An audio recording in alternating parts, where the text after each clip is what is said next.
Tudo bom, Arildo? Tudo bem, Sérgio? Bom estar com você aqui. Bom também. Conta um pouquinho para a gente do livro que está esperando aí a resposta da editora tradicional. Justiça das Aflições. Bom, é um livro de estudo, né? Como eu tinha te falado. Ele é um livro de estudo, é um estudo bem profundo sobre a dor, sobre o sofrimento, né? Sobre as aflições. E só que aí aos olhos do Evangelho, né? Aos olhos também dos princípios da doutrina espírita. Então ele traz aí um montão de passagens, né, do Evangelho, tudo. Porque quando Jesus ele afirma algumas coisas lá no Sermão do Monte, a base dele é o Sermão do Monte, ele afirma para a gente, né, que bem-aventurados, né, felizes serão aqueles que choram, aqueles que sofrem, né, aqueles que são injustiçados, né? E essas passagens, né, por praticamente milênios, né, teve aí meio que na nossa mente aí meio que algumas frases de efeito, mas como isso, né? E muitos pessoas até acabaram sendo aí incrédulas, né, em relação a isso, para como ver na dor, né, no sofrimento, na dor, aflição, um caminho para a felicidade, né? Então o livro ele traz bastante isso. A gente busca lá as afirmações de Jesus, do Sermão do Monte, e traz, né, a reflexão em cima das palavras dele e da luz da doutrina espírita.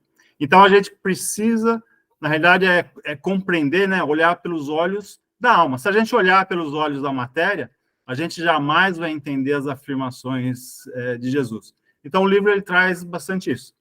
É uma reflexão profunda sobre a dor, sobre a aflição, né, que pega para todos nós, né? A gente vive, né, num mundo complicado, um mundo difícil, né?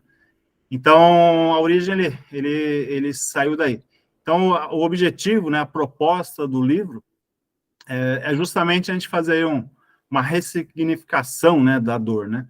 Compreender a dor aos olhos da alma, né? Então, esse é o propósito maior do livro aí, né? E a doutrina espírita, eu sou espírita, né? Tenho aí 18 anos na lida espírita, e já trabalhei em todas as áreas, né? Trabalho bastante também na parte de palestras, na parte de facilitador dos cursos espírita. E então veio esse caminho aí, falar, deixa eu difundir também, ajudar na difusão da doutrina espírita pelos livros, né? E a história do livro é bem interessante, é bem antiga, Sérgio. Ela começou há uns 12 anos atrás. Eu estava pouco mais, 12 anos, eu estava começando a me aprofundar nos estudos da doutrina espírita, e eu estava lendo um capítulo do Evangelho segundo o Espiritismo, capítulo 5, Bem-aventurados, né, os aflitos. E num dos temas lá no item me chamou muita atenção, mexeu comigo, né? O tema era o seguinte: a verdadeira desgraça. E aquilo meio que mexeu comigo, né? Pô, mas a verdadeira desgraça, né? O que é isso, né? Então eu comecei a me aprofundar, a entender um pouquinho mais, né? Entender, né, o que a gente chama de desgraça aqui no nosso plano, no plano físico, tudo, né? Então começou meio que despertar. Mas aquilo ficou meio que batendo dentro de mim. Falar, tem alguma coisa nessa situação aí que me incomoda, me deixa ansioso, né? Parecia que tinha um vazio dentro de mim, né? Aí fui me aprofundando, né, no estudo, foi conhecendo mais, né, os princípios da doutrina espírita. Aí fui passando o tempo, tudo, e eu fui me desenvolvendo no trabalho mediúnico, né? Comecei a trabalhar nos trabalhos de desobsessão, tudo, desenvolvendo a minha mediunidade. E eu descobri que eu fazia parte, cara, eu era um aprendiz, na realidade, né? Fazia parte de um grupo de pessoas, né, encarnadas e desencarnadas, né, que estavam sendo preparadas para o trabalho, né, de aprendizagem e de difusão de algumas coisas pontuais, né, da doutrina espírita. Então, aquela frase, né, do livro, né, a verdadeira desgraça era da Delphine de Girardin, né, o nome dela lá.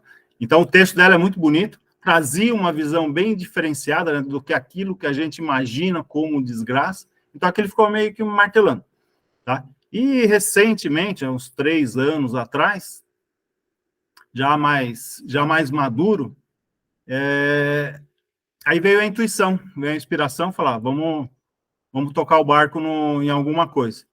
E aquilo voltou como que uma luz, né? Opa, peraí, então por aí. E eu comecei a desdobrar o estudo do Evangelho segundo o Espiritismo, capítulo 5, né? E aí começou a sair, aí acabou saindo esse livro sobre a dor, né? Então é bem interessante, tem uma caminhada aí. É um grupo, né? O livro, ele é mediúnico, né? Na realidade, ele é meio que misto, né? Então tem algumas partes psicografadas, tem umas partes inspiradas, né? E tem muito também meu mesmo, né? Dos estudos que eu fiz esse tempo todo, né? Então ele é um composto aí, né? E ele está nascendo, né? Já tá preparado, está em 2 editoras, eles estão fazendo uma avaliação para ver se a viabilidade de publicar, né? Mas, como você sabe, é um pouquinho difícil o caminho das editoras tradicionais, né? É meio complicado, né? Eu tenho uma consciência, né, da importância do estudo, é um estudo bem profundo mesmo, né? Bem apurado. Teve a oportunidade de passar com um pessoal conhecido. Eu sou também membro, né, da USE, que é a União das Sociedades Espíritas aqui de São Bernardo do Campo, da Intermunicipal de São Bernardo do Campo, né? Eu faço parte da equipe do ESE, né, que é o Estudo Sistemático da Doutrina Espírita. Então, eu tive a oportunidade de, extraoficial, passar o livro para um grupo grande, né, de amigos aqui, diretores amigos aqui, companheiros de trabalho, né? Então, ele foi validado, né, nos princípios da doutrina, tudo. Então, ele está bem embasado, né? Então, essa é uma certeza. E agora é mesmo a paciência. A espiritualidade tem que pedir para ter um pouquinho de paciência, né? Então, estamos aguardando, né? Estamos esperando. E você escolheu um capítulo, eu acho que a gente fala muito também, né? Tem surgido muito esse assunto, porque nesse capítulo falam que o pobre recebe o reino de Deus e o rico está fora dele, né? E acho que entra em conflito com uma série de técnicas hoje enfim, a lei da atração, o segredo. Então, acho que esse estudo explica um pouco isso, porque eu vi a sua primeira frase lá do livro, é exatamente um pouco dessa minha dúvida que ficava. E a gente comenta muito isso, né? Porque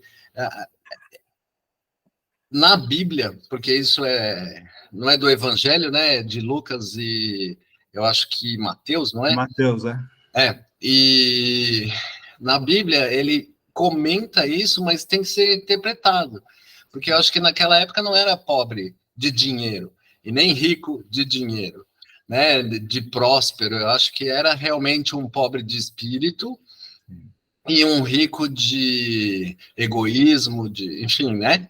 Eu acho que é bem isso que os evangelhos falam. Fala um pouquinho disso para a gente. Isso. É bem nessa linha mesmo, né? Até a chamada, né, da capa, ele diz assim, como entender Jesus e ver na dor e na aflição um caminho para a felicidade futura, né? Quando Jesus ele fala bem-aventurado, né, ele está falando futuro, né? Felizes serão aqueles que choram, né, que são injustiçados, aqueles que sofrem, né? Então, ele está colocando ali, literalmente, está afirmando, né? A dor é um caminho, né, para a nossa felicidade futura. E ele fala também, né? Ai daqueles que já receberam sua paga aqui, né? Que se comprazem no prazer, né? Nas coisas materiais. E porque eles chorarão. Então, é justamente o que você falou. Mas a realidade é o seguinte: é a nossa essência espiritual, né? Então, uma das coisas que eu chamo bastante atenção, trabalho bastante o evangelho nesse sentido, tá? O que Jesus quis dizer? Como a gente pode entender Jesus nas palavras afirmadas por ele no Sermão do Monte, tá? A única forma, né, de entender Jesus é a gente conhecendo, entendendo a nossa essência espiritual. Jesus ele não falava para o homem encarnado. Jesus falava para o espírito, para a alma, né? Para a nossa verdadeira essência, que é a essência espiritual.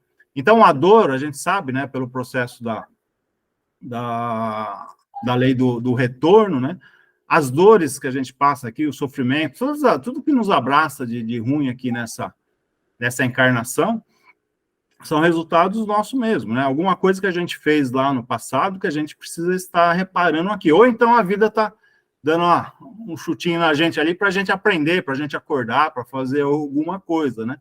Então, sempre tem um motivo, tá? Como um dos itens, né, um dos capítulos, que é um dos que eu mais gosto, que fala justamente da justiça de Deus, né? Então, a gente fala o seguinte: se Deus ele é bondade infinita, é amor infinito, é justiça infinita, as nossas dores, o nosso sofrimento aqui nesse plano, ele só pode ter uma causa justa. E qual causa mais justa se não for criada por nós mesmos, né? Então, quando a gente entende, né, as palavras de Jesus pela imortalidade da alma, a gente começa a compreender. A gente está num processo, né, evolutivo, a gente está crescendo, evoluindo espiritualmente, temos aí as nossas várias reencarnações, onde a gente vai aprendendo.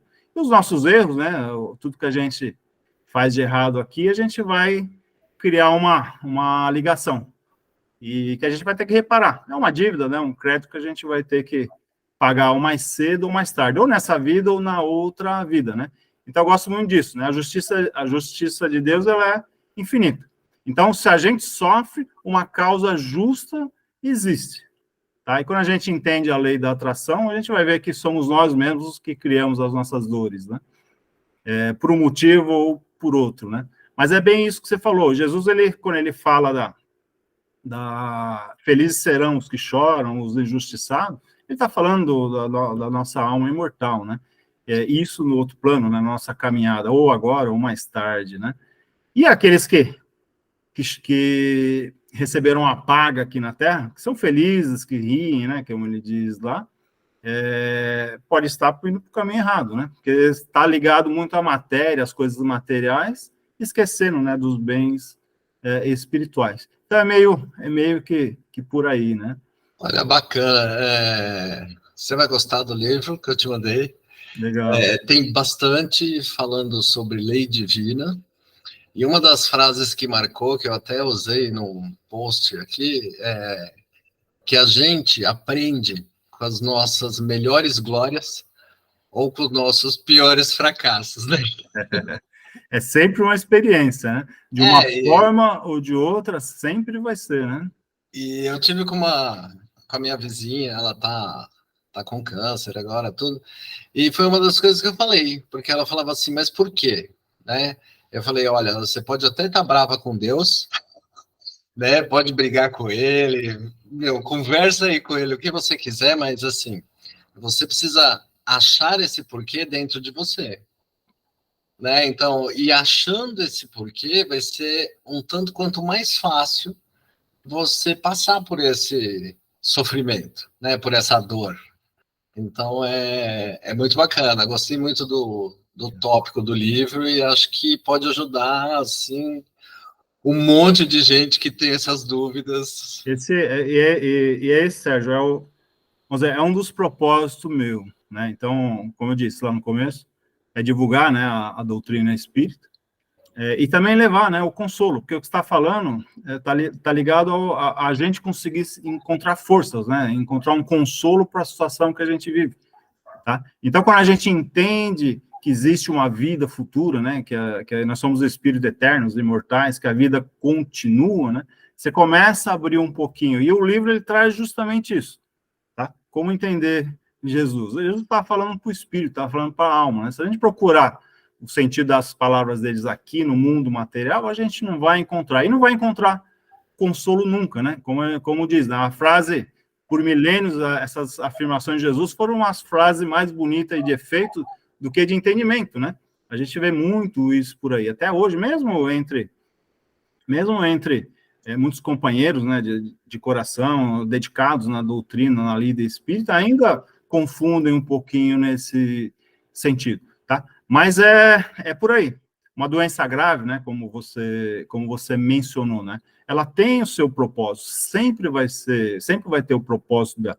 Às vezes é um remédio extremamente amargo, né, e muitas vezes até leva a pessoa ao desencarne, né, tá? Mas aquela doença, se a pessoa passar por ela de forma resignada, ela vai estar vencendo, tá? E ela vai chegar, se ela desencarnar, ela vai chegar no plano espiritual, como diz, né, a mentora espiritual, né, Delphine Girardin, vai chegar vitoriosa no plano espiritual, porque venceu aqui o que ela tinha que passar. Então, a doença, aquelas situações que nos abraçam durante a vida, seja a doença, seja um problema financeiro, seja um problema de relacionamento, né, são necessidades. São necessidades que a gente precisa passar. Você falou uma coisinha também muito interessante, até um dos capítulos, né, é a forma como a gente passa. Muita gente acaba se revoltando, né, com a vida, revoltando com Deus, com o vizinho, com os parentes, né?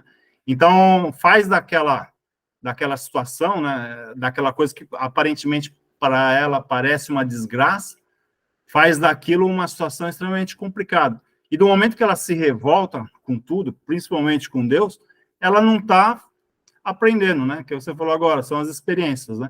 Então, está passando pela situação, está vivendo aquilo, é uma reparação de alguma forma, ou a vida cobrando ela de alguma forma, e não está aprendendo, né? Então, nesse sentido que a gente traz aí o entendimento da nossa essência espiritual.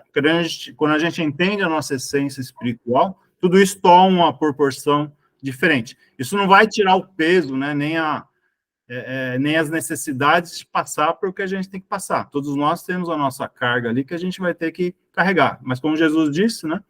Do momento que a gente entende, isso vai tornar o nosso fardo mais leve.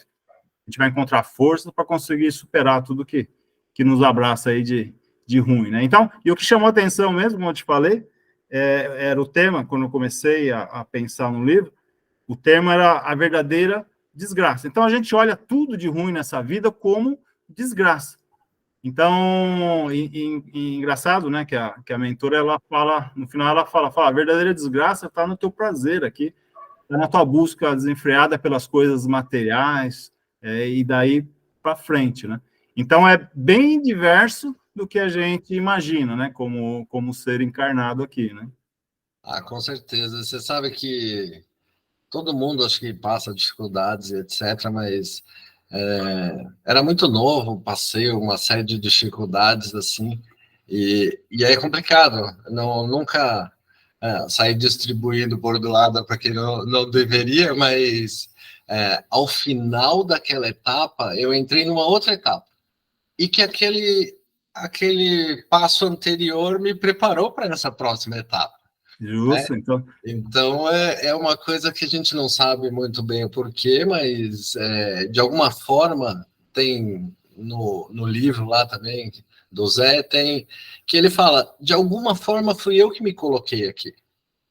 Né? Enfim, pode ter sido tanto nessa quanto na outra, mas fui eu que me coloquei aqui. Agora, como é que eu vou me tirar daqui, né? É bem por aí, né? Nós temos, né, os nossos compromissos, né? A gente encarna, na nossa condição, acredito que a maioria de nós encarna já com entre aspas, com planejamento, né, encarnatório, né? Então, nós temos várias coisas aí para realizar durante a nossa estadia aqui na carne. E muitas vezes, em determinados momentos da nossa vida, a gente está insistindo para ir para um lugar errado, para o caminho errado, né? Então, onde vem aquelas situações que vem bater na nossa bunda, ó, não é por aí, é por ali. Tá? E o problema é esse, do momento que você começa a insistir, a teimosia, né? Não, eu quero, eu vou, e cada vez você começa a apanhar mais, né? Mas sempre são as nossas necessidades. Nada do que acontece com a gente não deixa de ter um propósito. Mesmo aquelas coisas de errado que a gente cria, ela sempre vai trazer um propósito para a gente realizar, né? É o nosso crescimento espiritual, né? Então, a gente precisa trabalhar isso, né? Evolução e aprendizado. Evolução e aprendizado. Inclusive, nesse tempo de espera aí da aprovação, ou não, né, das editoras que está no processo, a espiritualidade tem pedido te falei, né? A espiritualidade tem pedido para guardar a paciência, né? Vamos guardar a paciência, né? Mas a gente fica meio ansioso, né? Mas nesse meio tempo já comecei a escrever outro livro, e justamente falar do nosso processo de de transformação, né? O tema, a princípio, sugerido é sábia transformação, né? E fala literalmente da nossa reforma interior, nossa reforma íntima, né? Esse não tem, esse eu ia pedir para você comentar. Esse livro tá tudo provisório, título provisório, capa provisória. Sim, a capa é essa aqui, né? Então, é sugestão, tá? Tá. Tem que passar por algumas fases, né? Eu estou justamente desdobrando, né? Como eu te falei, ele é um trabalho, é um estudo também, é um livro de estudo, e ele trabalha muitos conceitos, princípios, né? Que foram nos trazidos pelas mentoras espirituais da irmã Dufour. Tem um livro dela que é excelente, é um livro de cabeceira meu, que é Reforma Íntima Sem Martírio. E então ela traz muitos conceitos, né, interessantes em relação ao nosso processo evolutivo, né? E a mentora espiritual Joana de Ângeles também, né? Tem muita coisa importante psicologicamente, né? Porque a gente às vezes a gente mistura muito, né, o entendimento sobre o progresso espiritual. Tá? Às vezes a gente trabalha na lida espírita, né? Eu estou 18 anos na casa espírita, já fiz de tudo, né? Até presidente já passou. Então, você faz de tudo. Então, às vezes, você fica com aquilo lá, que você está trabalhando lá, que você está fazendo alguma coisa. Mas a reforma íntima não é isso, é uma a oportunidade do trabalho, né, abençoado numa atividade de assistência social, de passe, mediúnica, né, seja qual for, né, o segmento lá, ela é sempre muito importante, é uma porta, tá? Mas não é isso que modifica a gente, né? O processo de transformação interior, ele parte primeiro do nosso autoconhecimento. Se a gente não entender que a gente tem algumas qualidades, alguns defeitos, né, a gente não vai conseguir corrigir o que a gente precisa. Isso falando, evidente, em âmbito espiritual, né? Nós precisamos entender a caminhada, né, o processo evolutivo do espírito. Com isso, a gente se autoconhecendo, a gente consegue mirar um caminho, seguir um caminho. Muita decisão, muito trabalho, muita queda, né? Faz parte do aprendizado, né? E a irmã Sufo, ela fala bastante isso. Fala, a gente não tem que se martirizar pelos nossos erros. A gente tem que entender que a gente errou e trabalhar para corrigir, né? E é esse o processo mental, psicológico que acontece aqui dentro, né? Porque é uma muvuca na nossa cabeça. Tem hora que tá legal, tem hora que você tá ali. Pô, mas o que é isso? Né? E a gente nem imagina, porque a gente vem aí de milênios, né? Em encarnações, várias encarnações, a gente vem ali incentivando, né, o nosso interesse, o nosso egoísmo, o nosso orgulho. Isso está enraizado no nosso inconsciente, né? E a gente nem percebe, né? Mas as nossas ações do dia a dia tem muito disso. E isso acontece de uma forma meio que automática. Então, se a gente não conseguir enxergar isso, entender, opa, peraí, eu estou sendo egoísta, preciso mudar isso, e não trabalhar isso em âmbito consciente, a gente não vai estar operando realmente de forma eficiente a reforma interior, né? Então, esse livro vem trazer isso, né? Bem... Bacana, e é um outro assunto hoje, eu acho que está muito mais aberto, você falou que está 18 anos na espiritualidade, eu cresci, nasci dentro da espiritualidade, então isso era muito mais difícil antigamente, né? E hoje eu acho que tem bastante gente procurando autoajuda, autoconhecimento, autoamor, enfim, toda essa parte aí de se conhecer.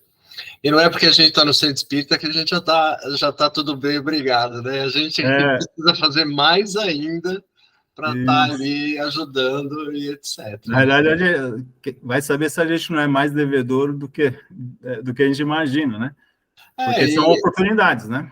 E muitas vezes a gente está ali, não é nem pregando, mas, enfim, dando um conselho que, nossa, cabe perfeitamente, né? A carapuça na gente mesmo, fala, nossa, eu estou dando conselho que eu mesmo não estou fazendo, melhor eu começar a trabalhar em mim também. Isso, né?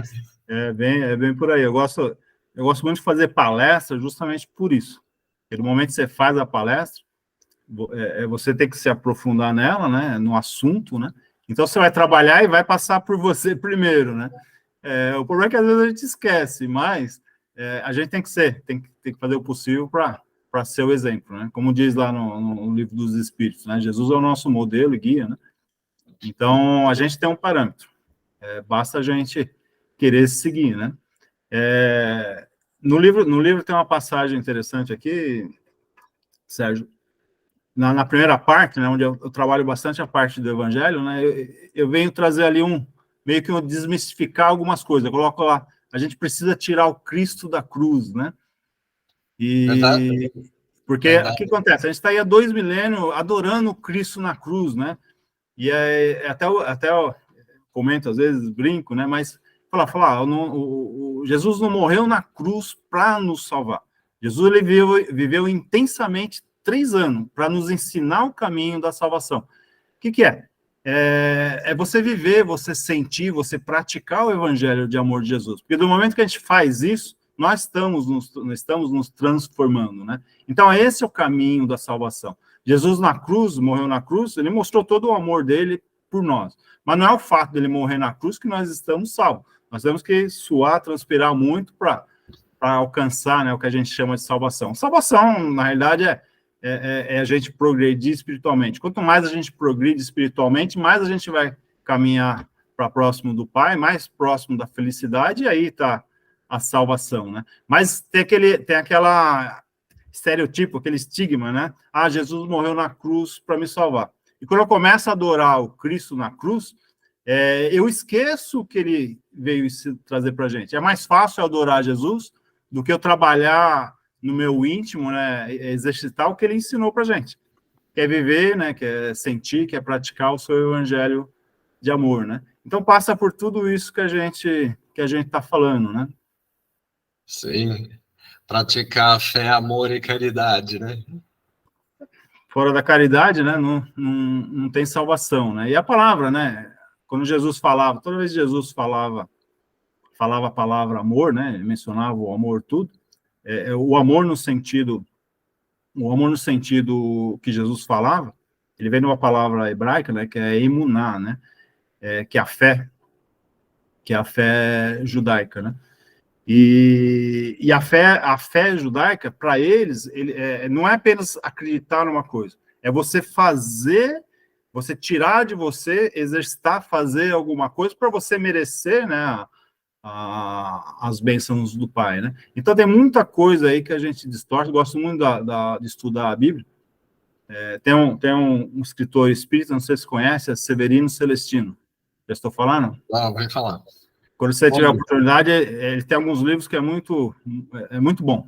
Ele é um professor de ciências da religião, ele é espírita, mas ele ensina, ele é da Paraíba, se não me engano, e ele ensina ciências da religião. E ele escreveu um livro que é o seguinte, analisando as tradições bíblicas. Ele entende literalmente o hebraico, ele traz para a gente toda a parte do evangelho, traduzindo, né? Ele traduz do hebraico, vem para o português, e a gente começa a ver a quantidade de coisa que tem traduzido errada, o significado errado, né, das passagens aqui de Jesus, né? Então é bem interessante o livro. Se tiver a oportunidade, dá uma bacana. olhadinha. Gosto muito da história, enfim, né, da parte toda de Abraão, Moisés e etc. E a Torá mesmo. Eu tenho um amigo judeu muito, muito amigo que a gente às vezes senta para ficar só conversando sobre. Sobre isso é muito interessante mesmo, tudo que ele... E é interessante, né? Ele comenta, inclusive esse livro ele escreveu em comparceria com um judeu ortodoxo mesmo, né? E ele fala, ele é muito perguntado, mas na Bíblia fala sobre reencarnação? E certa vez ele perguntou para esse judeu, né, sobre a reencarnação. Ele escreve um montão de coisa lá sobre isso, né? Ele falou, a gente não precisa acreditar, para a gente isso é uma realidade. Ele só entende de uma forma diferente do que a gente, mas a reencarnação para eles é uma realidade. Inclusive ele fala, não existe manancial maior de informação sobre a reencarnação do que a Velha Aliança, do que o Velho Testamento, né? Praticamente todo ele é trabalhado em cima da reencarnação. Várias passagens, vários profetas, né, todos eles falam da reencarnação. De uma forma diferente, a gente fala em reencarnação, é um termo mais recente, né? Mas a Bíblia diz sim, né?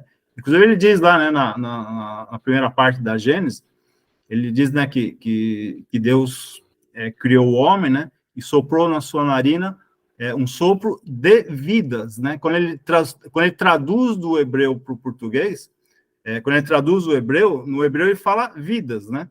Então ele fala que é a primeira menção da reencarnação na Bíblia, porque ele fala sopro de vidas, né? Não de vida, né? Então você já está ali. Aí ele chama, tem um termo que os judeus usam, e justamente por causa disso, eu não lembro direitinho, mas acho que é Gui Meshonot, e que ele fala é ciranda das vidas, né? Então é o processo, né, que é de aperfeiçoamento do espírito e nas várias encarnações, né? Quando ele fala ressurreição, na realidade ele está falando meio que alinhado à reencarnação. Existem duas formas de olhar, né? A reencarnação voltar para o corpo físico e a ressurreição de voltar para o corpo físico e a ressurreição de ressurgir no mundo espiritual. Tá? Mas faz parte do conhecimento, né, deles, né? E a pergunta que a gente sempre faz, até acho que eu comento no livro alguma coisa, né? Por que o Velho Testamento é um manancial de informação de reencarnação e a gente, na atualidade, os cristãos não aceitam a reencarnação, né? Então, aí é uma questão, Severino Celestino trabalha bastante isso, é uma questão mesmo de interpretação e de intenções, né? Muita coisa foi mudada, foi alterada, né? Ah, sim. Mas eu acho que mesmo a gente está falando, como a gente começou a falar de romances e estudo, né? A gente está falando realmente do estudo em si, né? Nosso grupo tem bastante gente eclética, né? Bastante religiões diferentes e que a gente tem um propósito igual, né? Então, acho que hoje é muito mais fácil a gente ter essas conversas até de estudo com outras religiões ou com outras, né, só pessoas, não colocar dois lugares religiosos num estádio debatendo, mas, enfim, hoje já é possível você sentar com pessoas de diferentes religiões e bater esse tipo de papo. Sim. Relacionado até a interpretação, porque a Bíblia é um livro interpretável, né? E surgiram um monte de religiões de uns anos para cá, exatamente interpretando a Bíblia de maneiras diferenciadas, né? E a gente, lá na nossa casa, a gente vive muito disso, né? A gente tem pessoal católico, tem os católicos, evangélicos, e vão lá assistir palestras, né? Então, já tem uma certa predisposição a tentar enxergar de uma forma diferente, né? Então, o que você falou é uma realidade, né? Hoje em dia é mais fácil. Às vezes não é fácil com parente, né? Com parente é um pouquinho mais complicado, né? Mas quando você junta numa conversa de pessoal conhecido, de amigos, tudo é mais fácil, mais simples mesmo, né? Já tem a abertura, né? Então, não tem aquela predisposição de um atacar o outro, né? Então, cada um coloca o seu ponto de também vista. nem precisa, né? Porque, na verdade, estamos falando de bem, estamos falando de amor, estamos falando de caridade, estamos falando... E Deus é o mesmo, né? Deus é um só, com certeza. Porque eu costumo dizer que não é a religião que nos forma, né? Que nos forma é o nosso caráter, né? Os nossos valores, os nossos princípios, né? E isso ele é igual para todos, né? Então existe o espírita bom, existe o espírita ruim, o católico. Então existe isso em todas as religiões, né?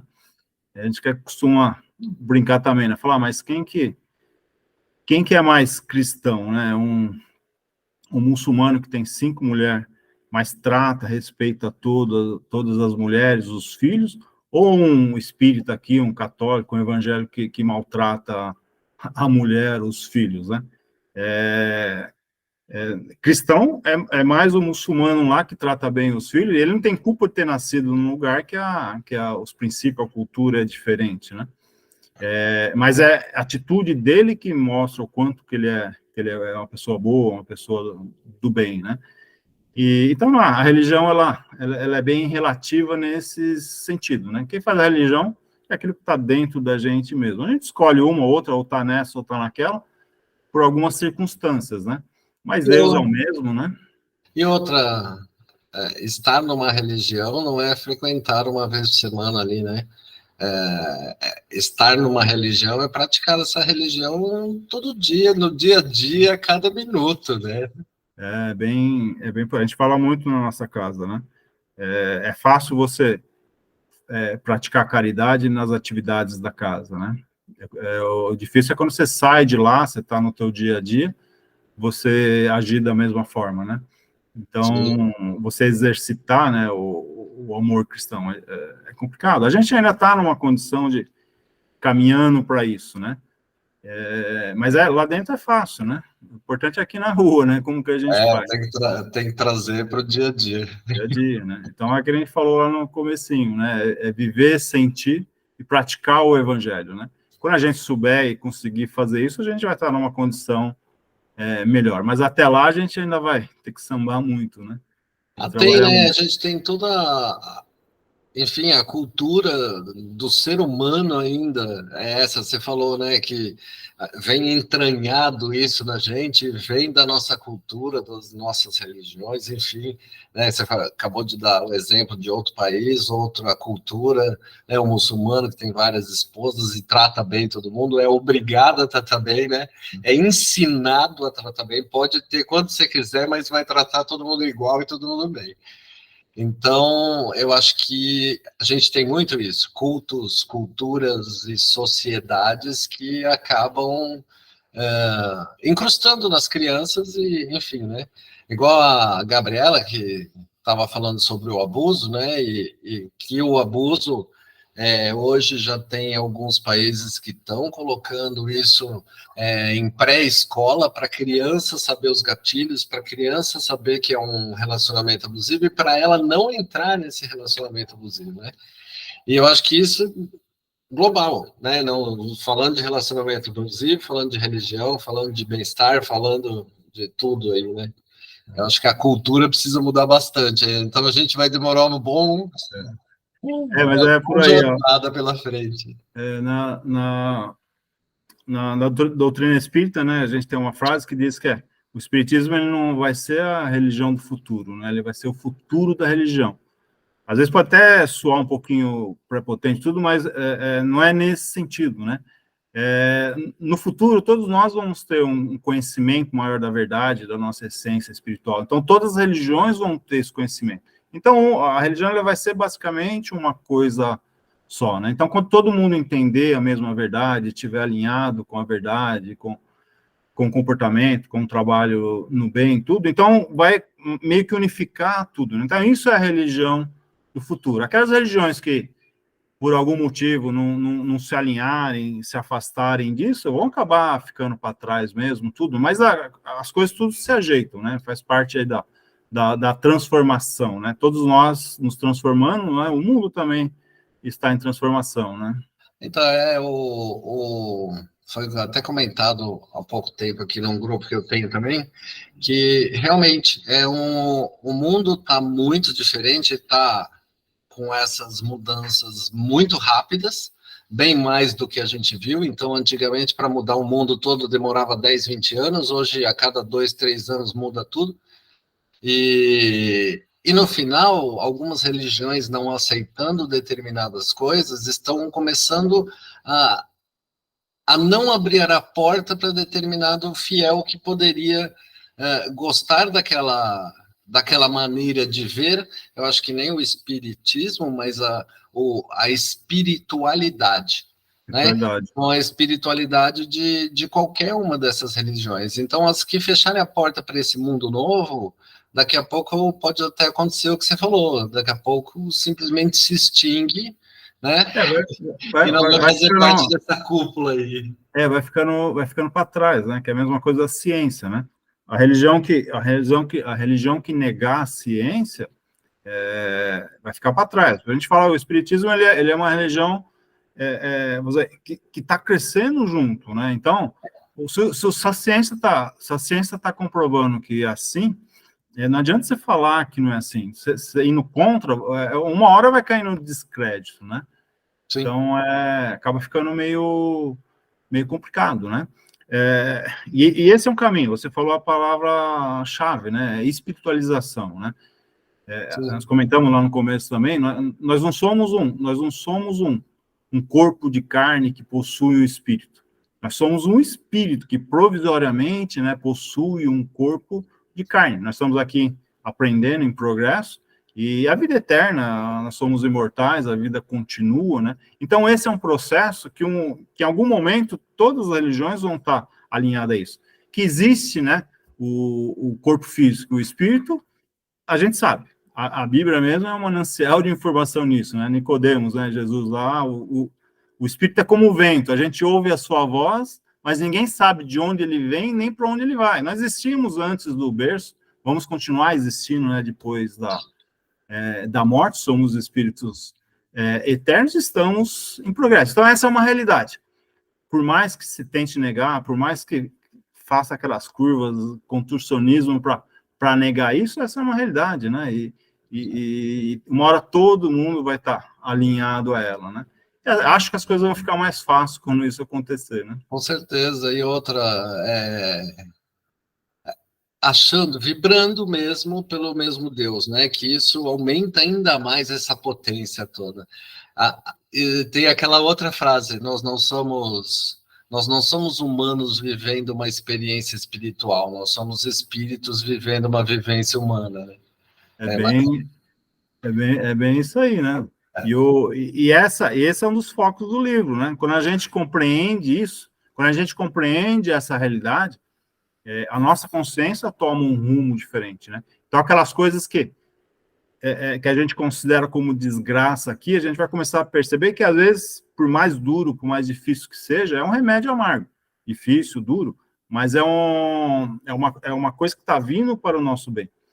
Como a gente diz, né? Se Deus é justo, toda dor, todo sofrimento que a gente passa tem uma causa justa, tá? Basta a gente compreender, buscar e ultrapassar por isso de uma forma resignada, né? Porque se você revoltar, a gente falou no comecinho, né? Se a gente se revoltar, não adianta nada, né?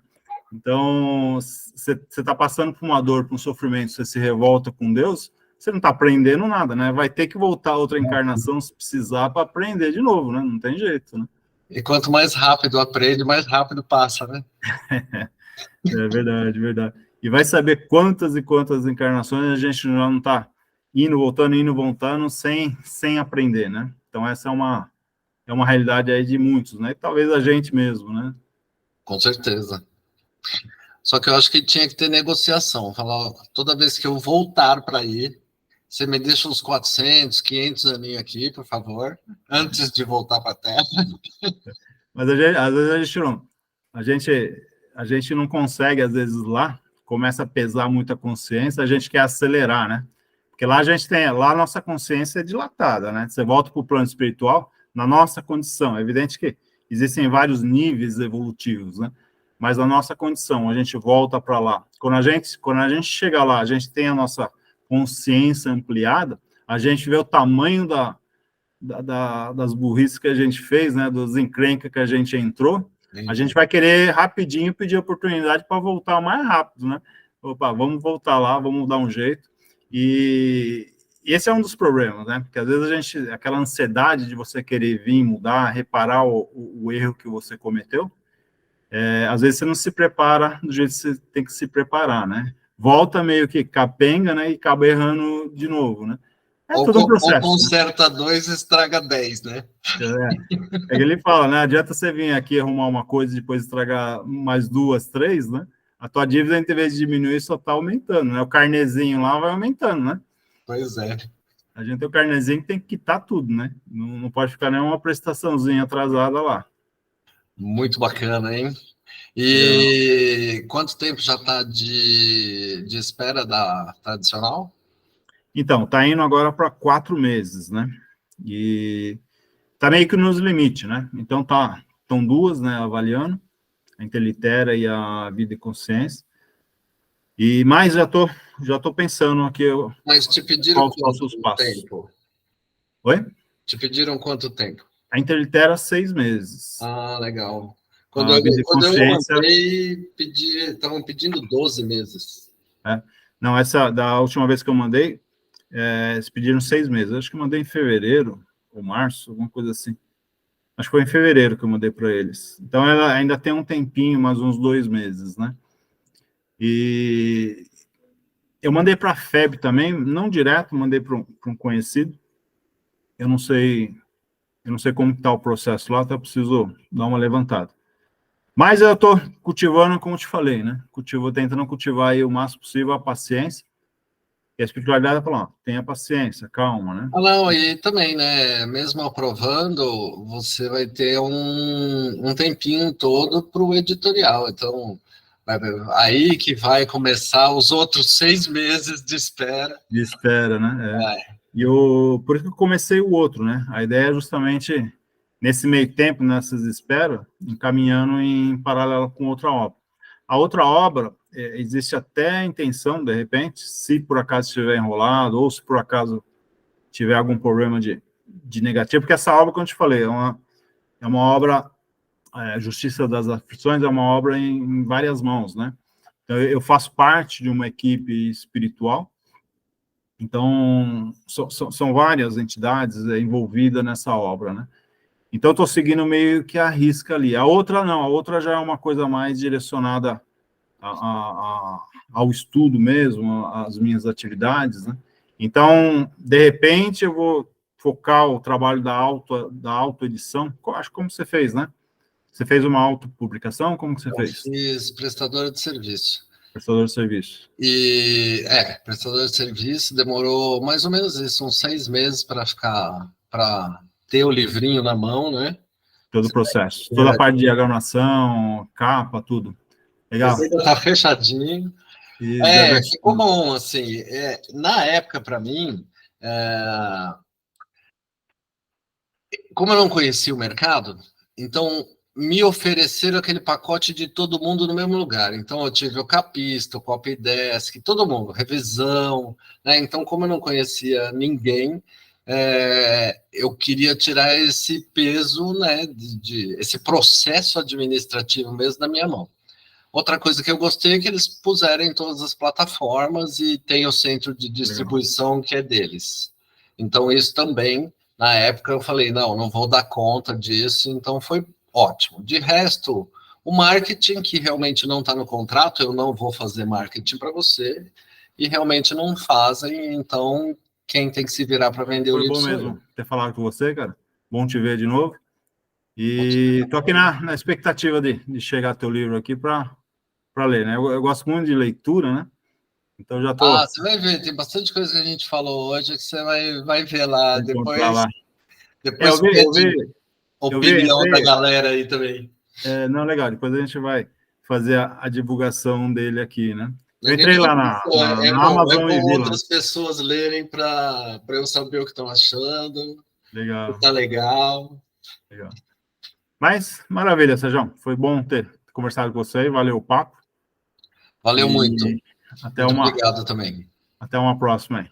Até uma próxima. Boa noite, bom descanso. Até mais. Tchau.